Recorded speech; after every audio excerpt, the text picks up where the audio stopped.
Praise the lord. ఈరోజు దేవుని వాగ్దానము, అతడు నా నామఘనత కొరకు ఒక మందిరమును కట్టించును, అతని రాజ్య సింహాసనమును నేను నిత్యముగా స్థిరపరచెదను. సమూయేలు 2వ గ్రంథము 7వ అధ్యాయము 13వ వచనము. సహోదరి సహోదరులారా, దావీదు దేవునికి మందిరము కట్టదలచగా దాన్ని కట్టడానికి దేవుడు ఇక్కడ తన అంగీకారాన్ని తెలియజేస్తున్నాడు. అయితే మందిరమును దావీదు కట్టకూడదని అతడు తన పితరులతో కూడా నిద్రించిన తరువాత అతని గర్భములో నుండి వచ్చిన అతని సంతతిని హెచ్చించి రాజ్యమును అతనికి స్థిరపరచెదనని, అతడు ఆయన నామఘనత కొరకు ఒక మందిరమును కట్టించునని, అతని రాజ్య సింహాసనమును నిత్యముగా స్థిరపరచెదనని దేవుడు ఇక్కడ వాగ్దానం ఇస్తున్నాడు. ప్రియులారా, తన కోసం ఆలయం కట్టమని దేవుడు మనుషుల్ని అడగలేదు. అయితే అలా కట్టేందుకు అనుమతి ఇచ్చి ఆ ఆలయాన్ని క్రీస్తు చేసే ఆత్మ సంబంధమైన పనిలోని కొన్ని అంశాలను సూచించే సాదృశ్యంగా వాడుకున్నాడు. ఇక్కడ అతని రాజ్య సింహాసనమును నేను నిత్యముగా స్థిరపరచెదనని తెలియజేస్తున్నాడు. ప్రియులారా, సొలొమోను 40 సంవత్సరాలు యూదా రాజ్యాన్ని ఏలాడు.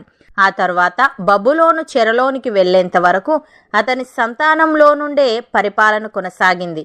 అయితే దావీదు వంశంలో నుండి వచ్చే ఒక రాజు వారిని శాశ్వతంగా పరిపాలిస్తాడని, ఆ రాజు ప్రభువైన యేసుక్రీస్తని దేవుడు తెలియజేస్తున్నాడు. దేవుడు దావీదు సింహాసనాన్ని యేసుక్రీస్తుకు ఇచ్చాడు. ఆయన యాకోబు ఇంటిని శాశ్వతంగా పరిపాలిస్తాడు. దేవుడు ఈ విధంగా అంటున్నాడు, మనుష్యులను ఏలునొకడు పుట్టును, అతడు నీతిమంతుడై దేవుని యందు భయభక్తులు కలిగి ఏలును.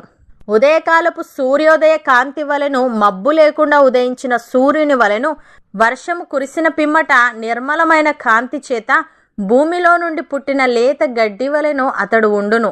నా సంతతి వారు దేవుని దృష్టికి అనుకూలులే గదా.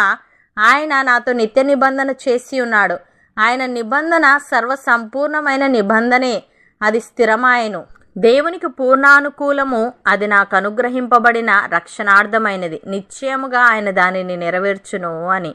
ప్రియులారా, మనుష్యుల చేత విసర్జింపబడినను దేవుని దృష్టికి ఏర్పరచబడినదియు అమూల్యమును సజీవమునైన రాయగు ప్రభువునొద్దకు వచ్చిన వారై యేసుక్రీస్తు ద్వారా దేవునికి అనుకూలములగు ఆత్మ సంబంధమైన బలులను అర్పించుటకు పరిశుద్ధ యాజకులుగా ఉండునట్లు మీరును సజీవమైన రాళ్లవలె నుండి ఆత్మ సంబంధమైన మందిరముగా కట్టబడుచున్నారు. ఏలయనగా, ఇదిగో నేను ముఖ్యమును ఏర్పరచబడినదియు అమూల్యమునగు మూలరాతిని సియోనులో స్థాపించుచున్నాను. ఆయన యందు విశ్వాసముంచువాడు ఏమాత్రమును సిగ్గుపడడు అను మాట లేఖనమందు వ్రాయబడి ఉన్నది.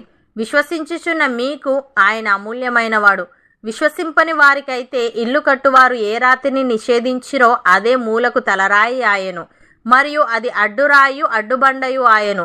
అపోస్తలుడైన పేతురు ఈ విధంగా అంటున్నాడు, అన్నిటికీ కుదురుబాటు కాలములు వచ్చునని దేవుడు ఆది నుండి తన పరిశుద్ధ ప్రవక్తల నోట పలికించెను.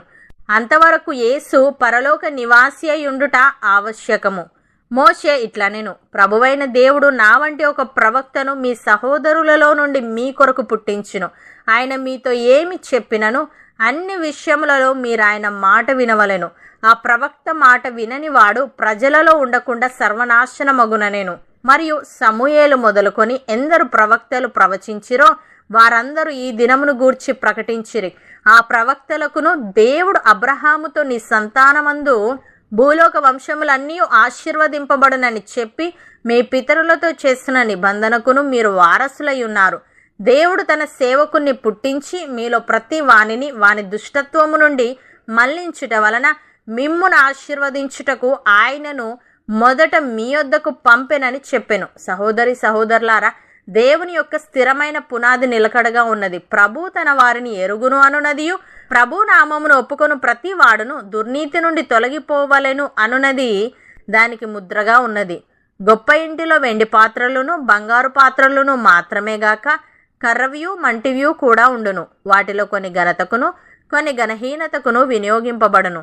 ఎవడైనను వీటిలో చేరక తన్ను తాను పవిత్రపరచుకొనిన ఎడల వాడు పరిశుద్ధపరచబడి యజమానుడు వాడుకొనుటకు అర్హమై ప్రతి సత్కార్యమునకు సిద్ధపరచబడి ఘనత నిమిత్తమైన పాత్ర అయి ఉండును.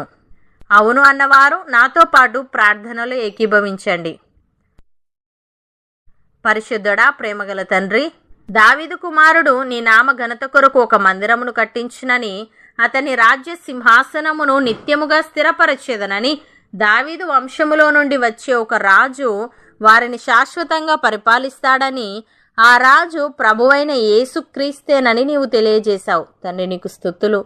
దేవ, మనుషుల చేత విసర్జింపబడినను నీ దృష్టికి ఏర్పరచబడినదియు అమూల్యమును సజీవమునైన రాయగు ప్రభునొద్దకు వచ్చిన వారమై యేసుక్రీస్తు ద్వారా నీకు అనుకూలములగు ఆత్మ సంబంధమైన బలులనర్పించుటకు పరిశుద్ధ యాజకులుగా ఉండునట్లు మేమును సజీవమైన రాళ్లవలె నుండి ఆత్మ సంబంధమైన మందిరముగా కట్టబడుటకు సహాయము దయచేయమని, నీ యొక్క స్థిరమైన పునాది నిలకడగా ఉన్నది గనుక నీ నామమును ఒప్పుకొను ప్రతి వాడును దుర్నీతి నుండి తొలగిపోవలెను అనునది దానికి ముద్రగా ఉన్నది గనుక మేము దుర్నీతి నుండి తొలగిపోయి నీవు వాడుకొనుటకు అర్హమై ప్రతి సత్కార్యమునకు సిద్ధపరచబడి ఘనత నిమిత్తమైన పాత్రలమై ఉండుటకు కృపచూపమని, నీ రాజ్య వారసులయ్యే భాగ్యం మాలో ప్రతి ఒక్కరికి నీవే అనుగ్రహించమని యేసుక్రీస్తు నామమున ప్రార్థిస్తున్నాము తండ్రి.